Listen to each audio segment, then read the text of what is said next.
প্রিয় প্রণয়িনী সিজন 2 লিখেছেন জান্নাত নুসরাত।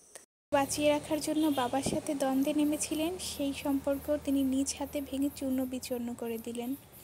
বন্দুকের ভেতর থেকে বের হওয়া গুলি মানুষের শরীরে আঘাত করলে সেটি সময়ের সাথে চামড়ার আস্তরণে ঢাকা পড়ে, কিন্তু মানুষের মুখ থেকে বের হওয়া কথার গুলি তা মনে আঘাত করলে কখনো চামড়ার আস্তরণে ঢাকা পড়ে না। হেলাল সাহেবের কিছুক্ষণ আগে কথা শুনে বাকরুদ্ধ হয়ে দাঁড়িয়ে রইলেন নাসির সাহেব। নাসির সাহেবের এক জায়গায় স্থির হয়ে দাঁড়িয়ে থাকা মেনে নিতে পারলেন না হেলাল সাহেব। রাগী গলায় চোখ মুখ অন্ধকার করে বললেন, আজ এক্ষুনি এই মুহূর্তে তুই আমার বাড়ি থেকে বের হ। তুই কি বুঝতে পারছিস না আমার কথা নাসির? তোকে বারংবার এই কথা বলতে হচ্ছে কেন? ইসরাত দাঁড়িয়েছিল নাসির সাহেবের পাশে। বাবাকে স্থির হয়ে এক জায়গায় দাঁড়িয়ে থাকতে দেখে বুক ধড়ফড় করে উঠল ছোট মেয়েটার। কাঁদো কাঁদো চোখে বাবার দিকে তাকিয়ে হাত দিয়ে চেপে ধরল নাসির সাহেবের বড় হাতখানা। নাসির সাহেব ইসরাতের স্পর্শে কেঁপে উঠলেন। এতক্ষণ ধরে ধ্যান জ্ঞান হারিয়ে তিনি দাঁড়িয়ে রয়েছিলেন ভাইয়ের সামনে। অবিশ্বাস্য চোখে ভাইয়ের দিকে তাকিয়ে রইলেন নিষ্পলক। যে ভাইয়ের সাথে বড় হওয়া, যার হাত ধরে হাঁটতে যেতেন, যে উঠতে বললে উঠতেন, বসতে বললে বসতেন, সেই ভাই আজ তাকে আদেশ দিচ্ছে বাড়ি থেকে বের হওয়ার জন্য।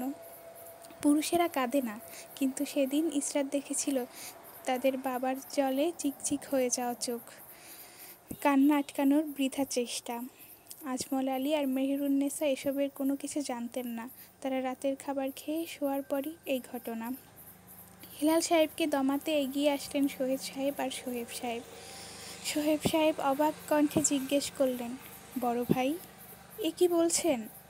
এত রাতে মেজো ভাই বাচ্চাদের নিয়ে কোথায় যাবেন? আপনি রুমে গিয়ে শুয়ে পড়ুন, ঠান্ডা মাথায় চিন্তা করুন। এখানে তো ভাইয়ের কোনো দোষ নেই, আব্বার কথাই তো এই বিয়ে। তাহলে আব্বাকে গিয়ে আপনি প্রশ্ন করুন।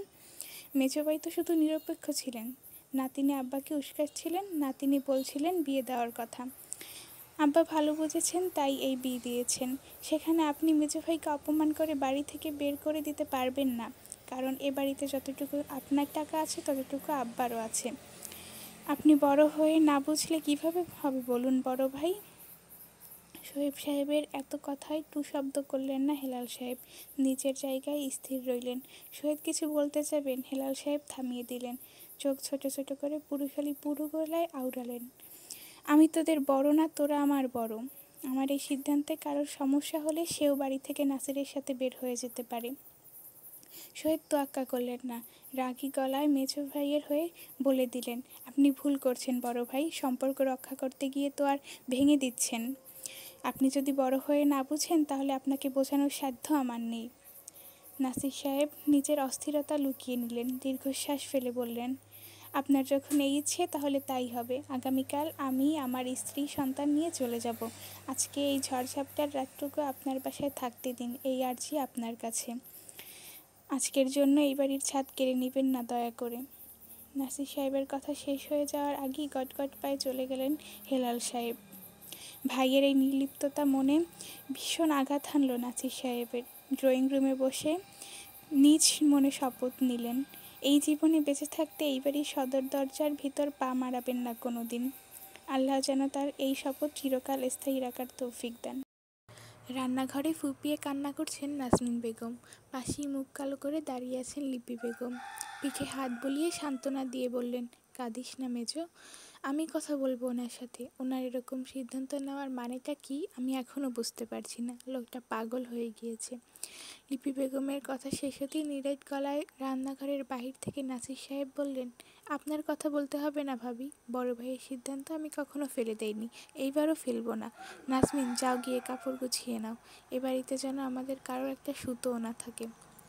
নাজনীন বেগম এবার জোরালো শব্দে কেঁদে উঠলেন। সাথে কেঁদে উঠলেন ঝর্ণা ও রুহিণী। লিপি বেগম মুখ শক্ত করে বললেন, উনি বলি তুমি চলে যাবে মেজো ভাই? এখানে ওনার যতটুকু ভাগ আছে ততটুকু তোমারও আছে। নাসির সাহেব অনীহা নিয়ে চলে গেলেন। পরবর্তী কথা শোনার প্রয়োজন বোধ করলেন না। লিপি বেগম মাথায় হাত দিয়ে বসে পড়লেন দেয়ালের পিঠ ঘেঁষে। মৃদু গলায় আওড়ালেন, বড় মিয়া তো বড় মিয়া, মেজো মিয়া সুবহানাল্লাহ, একজনের তুলনায় আর একজনের রাগ জেদ বেশি। চারদিকে ঝিঝি পোকা ঝিঝি ডাক। বৃষ্টির তোড়ে গাছের ডাল মটমট করে ভাঙার শব্দ হচ্ছে, সেই সাথে উচ্চ শব্দে বজ্রপাত। কাছেই কোথাও বাজ পড়ছে, সেই শব্দে পুরো সৈয়দ বাড়ির ইট পাথর কেঁপে উঠল। জাইন একবার বদ্ধ জানালার দিকে চিন্তিত চোখে তাকিয়ে খালি হাতে হাতড়ে হাতড়ে কিছুটা চুপি চুপি ইশরাতের রুমে আসলো নাজমিন বেগমের খোঁজে। সেখানে ইশরাতের মাথার পাশ ঘেঁষে চোখ বুজে বসেছিলেন নাজমিন বেগম। চোখ লেগে এসেছিল নাজমিন বেগমের। বিছানার হেডবোর্ডে মাথায় লাগিয়ে একপাশে কাত হয়ে শুয়েছিলেন তিনি। ফিসফিস কণ্ঠে কারোর গলার আওয়াজ শুনে ঘুম থেকে ধরফর করে উঠে বসলেন।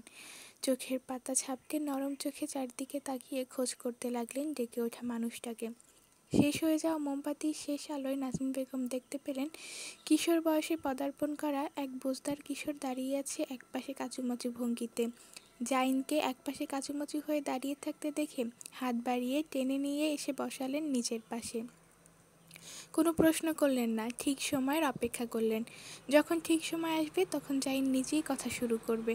আর সেই ঠিক সময়ের অপেক্ষায় নাজমিন বেগম নির্লিপ্ত হয়ে বসে রইলেন জাইনের দিকে তাকিয়ে। টিক টিক করে সময় গড়ালো। ভারী শব্দে মোটা দেওয়াল ঘড়িটি বেজে উঠল। নাজমিন বেগম শেষ হয়ে যাওয়া মোমবাতির শেষের অংশটা চেপে ধরে ঘড়ির দিকে তুলে ধরলেন সময় দেখার জন্য। ঘড়ির মিনিটের কাঁটা 4:30-এ আটকে। মোমবাতি নামিয়ে নিয়ে রাখলেন টেবিলের উপর। আবারও নীরবতা নেমে আসলো তাদের দুজনের মধ্যে। দূরের মসজিদ থেকে ধীরে ধীরে ফজরের আজান আসতে শুরু করছে। নাজমিন বেগমের মধ্যে এবার কিছুটা উদ্দীপনা দেখা গেল। এতক্ষণ চুপ করে বসে নাজমিন বেগম ছটফট করতে লাগলেন। জাইন চুপচাপ নাজমিন বেগমের উদ্দীপনা ছটফট করা লক্ষ্য করল। মসজিদে ফজরের আজান হতেই জাইন নিজের মুখ খুলল। মেজমা, মেজো বাবা কি ইশরাতের নতুন করে বিয়ে দিয়ে দেবে? কিশোরের এত উদ্দীপনা নিয়ে প্রশ্ন শুনে হাসলেন নাজমিন বেগম। গুছিয়ে রাখা চুলগুলো মাথায় হাত বুলিয়ে দিয়ে এলোমেলো করে দিলেন। জাইন নাজমিন বেগমের হাত নিজের মাথার এক হাত দিয়ে চেপে ধরে চেয়ে রইলেন নাজমিন বেগমের দিকে নিজের প্রশ্নের উত্তর পাওয়ার আশায়। নাজমিন বেগম মোলায়েম কণ্ঠে বললেন, চিন্তা করো না, সব ঠিক হয়ে যাবে। তোমার আমানত আল্লাহ নিজে তোমার কাছে পৌঁছে দেবেন ঠিক সময়। শুধু পড়াশোনায় মনোযোগী হও, অনেক বড় হও, যাতে যেদিন তুমি আমার মেয়েকে নিতে আসবে সেদিন আমি নির্বিঘ্নে তোমার কাছে আমার মেয়ে সঁপে দিতে পারি। বড় ভাইয়াকে নিয়ে আবার দেশে আসবে। সব কিছু ঠিক করবে তুমি। তোমার কাঁধে এই বড় দায়িত্ব আমি তুলে দিলাম। আমার মান, আমার গরু, আমার ভরসা তুমি ভাঙবে না, আমি জানি জাইন। এমন হয়ে তৈরি হয়ে আসবে যাতে তোমার মেজো বাবা চাইলেও তোমাকে রিফিউজ করতে না পারে। মানুষ যাতে পদে পদে তোমার আচরণে মুগ্ধ হয়, আমিও যেন তাদের একজন হই। এখন যেমন আছো তার তুলনায় আরও বেশি বুঝদার হও। নাজমিন বেগম মাথায় হাত বুলিয়ে দিলেন। জাইন ছলছল চোখে নাজমিন বেগমের দিকে তাকিয়ে রইলেন। ভাঙা গলায় আওড়ালেন, আপনাকে অনেক মিস করব।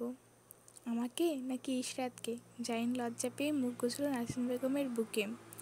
নাজমিন বেগম সস্নেহে পিঠে হাত বুলিয়ে দিলেন ছেলেটার। নতুন ভোরের ঝাপসা আলোয় দেখতে পেলেন তাদের চলে যাওয়ার দুঃখ, কিশোর এক ছেলের ফুঁপিয়ে কান্না। দীর্ঘশ্বাস ফেলে এক হাত পিঠে অন্য হাত চুলে দিয়ে হাত বুলিয়ে দিলেন।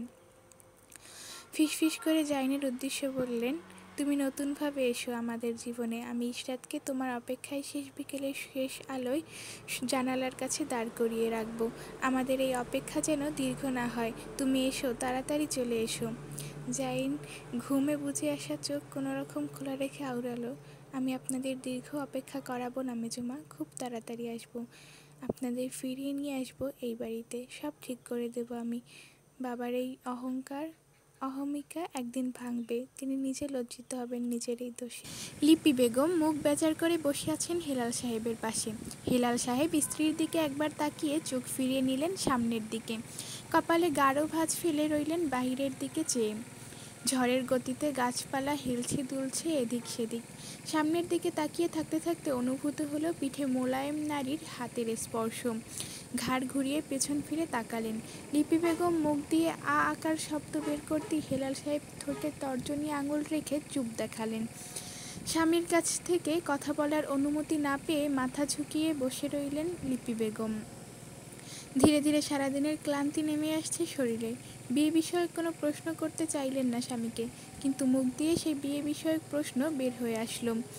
স্বামীর পিঠে হাত বুলিয়ে মৃদু গলায় আওড়ালেন, আপনি বিয়েটা মানছেন না কেন?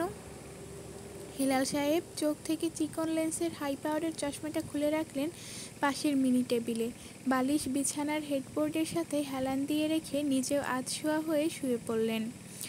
চোখের উপর ডান হাতের কবজি চেপে গম্ভীর স্বরে আদেশ করলেন, মোম নিভিয়ে দাও। অজ্ঞতা লিপি বেগম নিভিয়ে দিলেন মোম। মোমের শিখা নিভে যেতেই ধীরে ধীরে অন্ধকারে ডুবে গেল পুরো কক্ষ। হেলাল সাহেব এবার নিজ থেকেই নিজের মনের কথাগুলো বলতে শুরু করলেন। আমার বন্ধু শাহেদ খানকে তো তুমি জানো। তার মেয়ের সাথে আমি জাইনের বিয়ে ঠিক করেছিলাম। এক প্রকার বলতে পারো ওয়াদাবদ্ধ হয়েছিলাম। কিন্তু মাঝখান থেকে আব্বা বললেন জাইনের সাথে বিয়ে দেবেন ইশরাতের। আমি প্রথমে বিরোধিতা করলেও পরে ভাবলাম আচ্ছা মেনে নেওয়া যায়। কারণ আমি ভেবেছিলাম বন্ধুর সাথে করা ওয়াদা রক্ষা করব আরশের আর ওর মেয়ের বিয়ের মাধ্যমে। তবে মাঝখান থেকে আবার আব্বা আমার না করাতে রেগে গিয়ে আরশের সাথে বিয়ে ঠিক করে দিলেন নুসরাতের। লিপি বেগম আলো নিভানো থাকায় হাঁপ ছেড়ে বাঁচলেন। কান পেতে যে বিকেলে সব শুয়ে নিয়েছিলেন তা আলগোছে চেপে গেলেন নিজের মাঝে। জিজ্ঞাসা করলেন, এবার আপনি কি করবেন?